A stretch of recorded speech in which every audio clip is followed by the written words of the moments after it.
অঞ্জলিস কিচেনে আপনাদের সকলকে স্বাগত। বন্ধুরা, আজ আমি করে দেখাবো ভেজ পকোড়া। এই ভেজ পকোড়া কিভাবে বানাই আপনারা দেখতে থাকুন বন্ধুরা। প্রথমে ফুলকপি, ক্যাপসিকাম আর গাজরকে ঝিরি ঝিরি করে কেটে নিয়েছি, নিয়ে একটু ভেজেও নিয়েছি বন্ধুরা হালকা করে। তারপরে দিয়ে দিলাম এতে পরিমাণ মতো বেসন আর চালের গুঁড়ো। বেসন চালের গুঁড়ো দিয়ে দিলাম হলুদ গুঁড়ো দিয়ে বন্ধুরা এর মধ্যে পরিমাণ মতো লবণ দিলাম।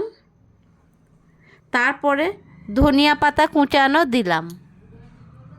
এইভাবে আমি ধনিয়া পাতা কুচানোটা একটু বেশি দিয়েছি বন্ধুরা, কেননা ধনিয়া পাতার একটা স্বাদটাই পকোড়াকে সুন্দর করে তোলে।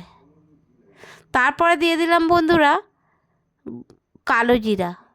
কালো জিরা দিয়ে ভালো করে আমি সমস্ত উপকরণ দিয়ে বেসন চালের গুঁড়োটা মেখে নিচ্ছি বন্ধুরা।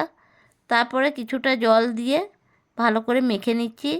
সবশেষে দিয়ে দিলাম বন্ধুরা কাঁচা লঙ্কা কোচানো দিয়ে বন্ধুরা আরও ভালো করে একটু মেখে নিচ্ছি, কেননা কাঁচা লঙ্কাটা যেন চারিদিকে হয়ে যায়, ভালো করে মিশে যায় ব্যাটারের সাথে। এই জন্য ভালো করে আমি মেখে নিচ্ছি বন্ধুরা। আর এমনিতেই পকোড়ার ব্যাটার যত ভালো মাখা হবে তত মুচমুচে স্বাদের হবে। তারপর উনানে কড়াই বসিয়ে পরিমাণ মতো সাদা তেল দিয়ে দিলাম বন্ধুরা। তেলটা আমার গরম হয়ে গেছে। পকোড়ার ব্যাটার থেকে পকোড়ার আকারে নিয়ে এই গরম তেলের মধ্যে ছেড়ে দিচ্ছি বন্ধুরা। এক এক করে প্রায় সমস্ত পকোড়াগুলোই এইভাবে আমি গরম তেলের মধ্যে ছেড়ে দেব বন্ধুরা। এটা বললাম নিরামিষ পকোড়া, কেননা এর মধ্যে রসুন পেঁয়াজ কিছুই দিইনি বন্ধুরা। এইভাবে আমি সমস্ত পকোড়াগুলোকে এক এক করে গরম তেলের মধ্যে ছেড়ে দিলাম বন্ধুরা। এক পিঠ আমার হয়ে গেছে, এবার খুন্তি দিয়ে আর এক পিঠ উল্টিয়ে দিচ্ছি। দেখুন বন্ধুরা কি সুন্দর লাল লাল রং ধরে এসেছে।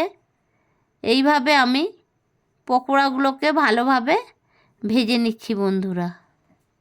মোটামুটি আমার পকোড়া ভাজা শেষের দিকে। এটা একটু নরম আছে সময় নিয়ে ভাজতে হবে বন্ধুরা, কেননা ভিতরে যদি গদগদ করে ততটা খেতে ভালো লাগবে না। আমার পকোড়া ভাজা হয়ে গেছে।